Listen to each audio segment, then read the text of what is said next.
16th, 2026. It's also President's Day in the United States. So are you shopping today? I guess you should be. It's going to be a great day for that. Well, I'm Rich Tola, guys, and here's what's cooking for today. Number one, miracle in Mississippi.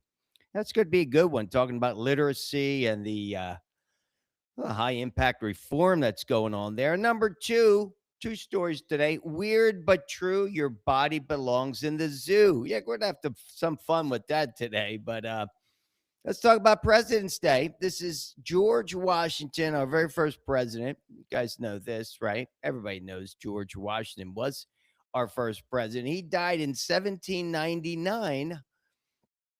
So that would make him 294 years old today. Well, actually, his birthday is on the 22nd. Lincoln's birthday is on February 12th. So they made this President's Day in the 1870s. In 1885, it became official throughout the United States. But pretty cool stuff. So again, great sales today on the big items. I know that TVs, household items, the cars, whatever. Get outside. It's a beautiful day here in Indianapolis.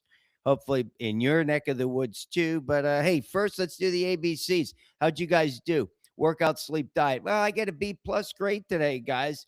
So workout. I'm going to go back later today, kind of finish it off. I did like 80%. Really good sleep, really good diet. Had oatmeal, apple, cinnamon, and coconut oil today. So that's all I've had today. I got to go get me some more bananas, guys. Let me tell you, I start peeling those bananas from the bottom, which I I never did before, but that was something I learned. We got to peel the bananas from the bottom. And how about this? Let's give a congrats and happy birthday shout out to Matt Groening. He's the founder or creator of The Simpsons. You guys know The Simpsons, Bart and Cowabunga, man. Well, anyway, it was the 800th episode of The Simpsons last night. I didn't watch it, but hey, 72nd birthday coincides with the 800th episode. Pretty cool. They're going to keep going. Matt says no way he's going to bring it down. So, all right, good stuff. Good stuff. Let's just jump right into this. Miracle in Mississippi. What is going on in Mississippi? Great things are going on in Mississippi. Well, I don't know if you know this, but I spent 5 years as an inner city sub, wrote this book, The Sub Tales of an Inner City Teacher, talking. We're going to do a little reading from that, talking about just that. What is it like? What's going on in these schools? Well, in Mississippi, how about this? I mean, it's kind of pretty cool, but it's the exception to the rule. The rule is what I learned is that you don't have to pass to pass. In order to pass to the next grade, you don't really need to pass in our school system. That's my experience. It's insane.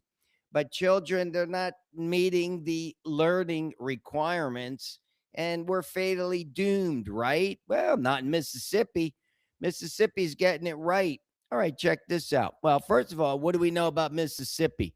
First of all, there's more people leaving Mississippi than are moving to Mississippi. It has the fourth lowest in migration, it's called, in the United States. You got a shrinking population.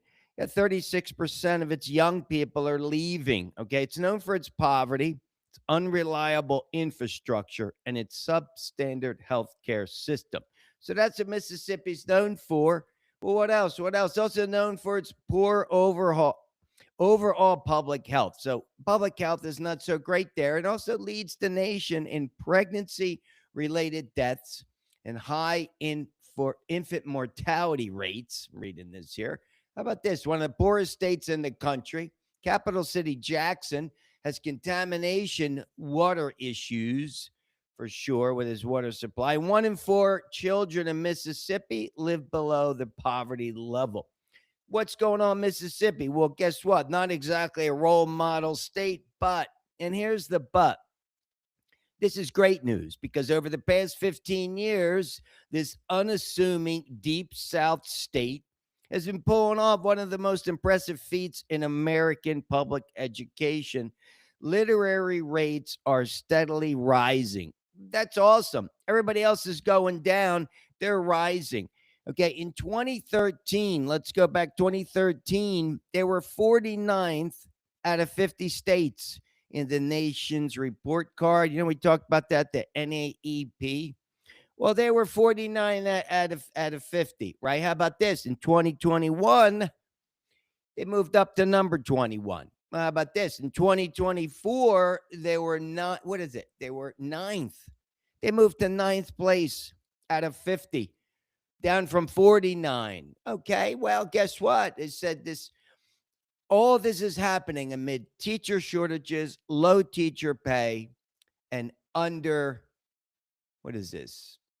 Special ed programs. Okay, you're underfunded. I mean, you need more money for special ed. You need more money for teachers. You need more teachers, without a doubt. And you guys are going up because why? Reading science works. That's it. Okay, they took a scientific approach using phonics. We used phonics back in the day.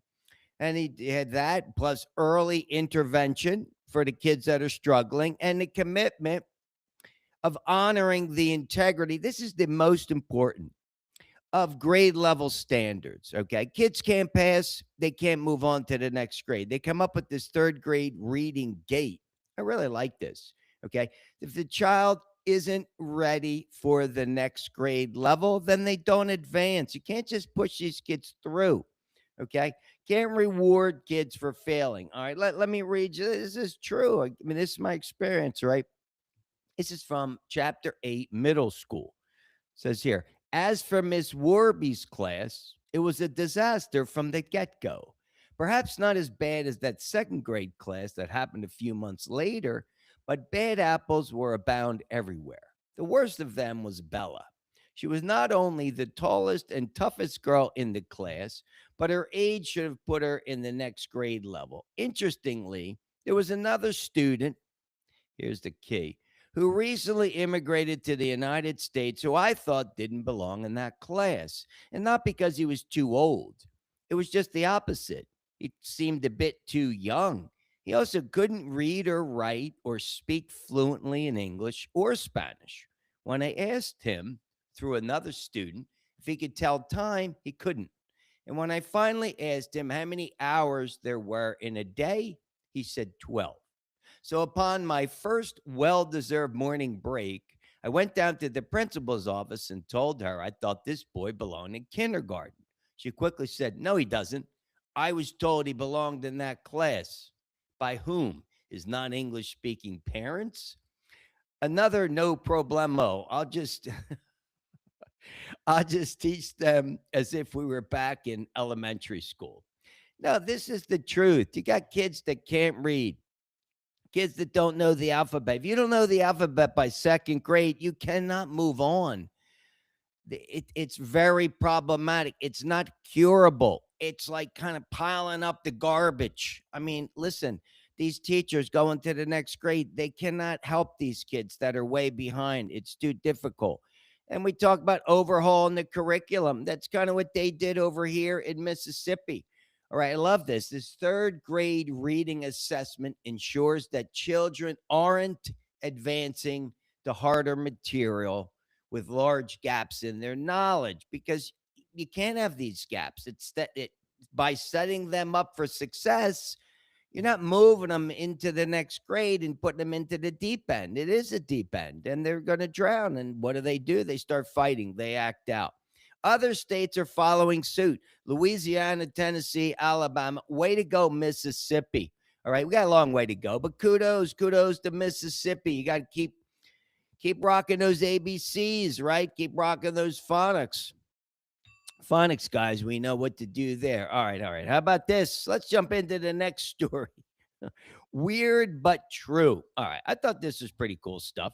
Weird but true about the human body. All right. What do we know? I mean, I like this. I thought this was a pretty cool article. I want to give a shout out here to Dictionary Scoop, right? That's a newsletter. I tell you, I get these newsletters. I like reading stuff, but I had some fun with this. Number one, these are 12 creepy body facts. Number one, your ears never stop growing. No kidding. Your ears never stop growing. It's called what's it called? The gravity slowly stretches skin and tissue, gravity induced elongation. Anyway, those older people have larger ears. Well, there you go. Number two, you could taste with your stomach. Ooh, that's another one. I mean, what does that mean? Yeah, you have these yeah, what are they? They're called regulators, right? You have these so your gut can communicate with your brain and it also influences your cravings. That's right, you do. You could taste these taste receptors are in your stomach. How about this? Number three, eyelashes have tiny mites. Yeah, I don't think that's such a big deal. They're non-threatening, they're harmless, but they are. They're found on dead skin cells and oils around hair follicles, no doubt. Number four, you're slightly radioactive.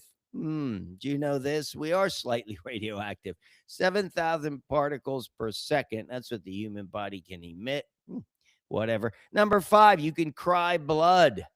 Well, back in the day, Madonna could have used someone who cried blood and she's making her videos. How about this? It's called a rare condition, uh, hemolacria, where blood mixes with tears and it's linked to extreme stress. So don't be stressed, guys. Can't have stress. Can't be crying from your eyes. Number six, your body sheds DNA everywhere.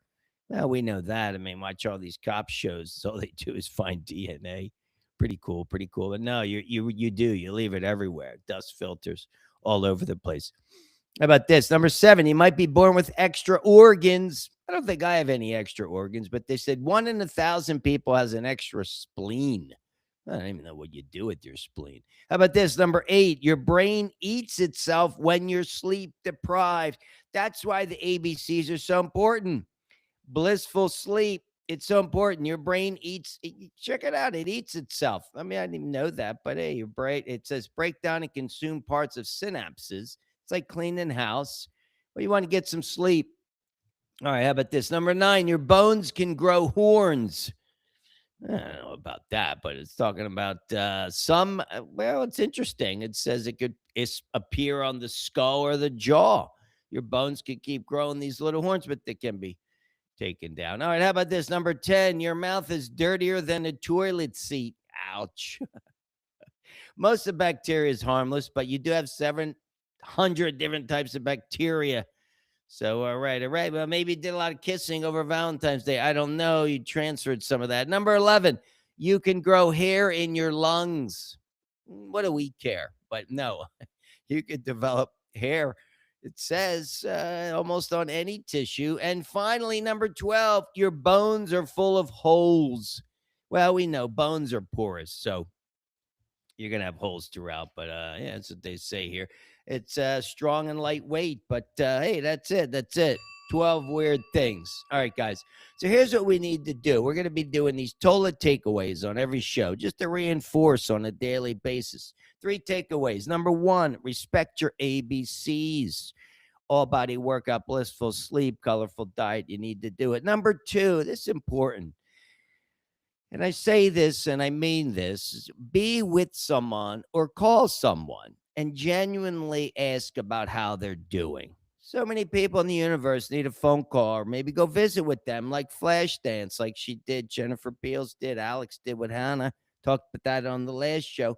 And here's the final one, which your third takeaway today. Be willing to understand someone else's viewpoint. Just because it's not your viewpoint doesn't mean you can't understand it. And that's important. Those 3 things. Respect the ABCs. Be with someone, call someone, be willing to understand their viewpoint. And have yourselves a kick-ass day. Peace.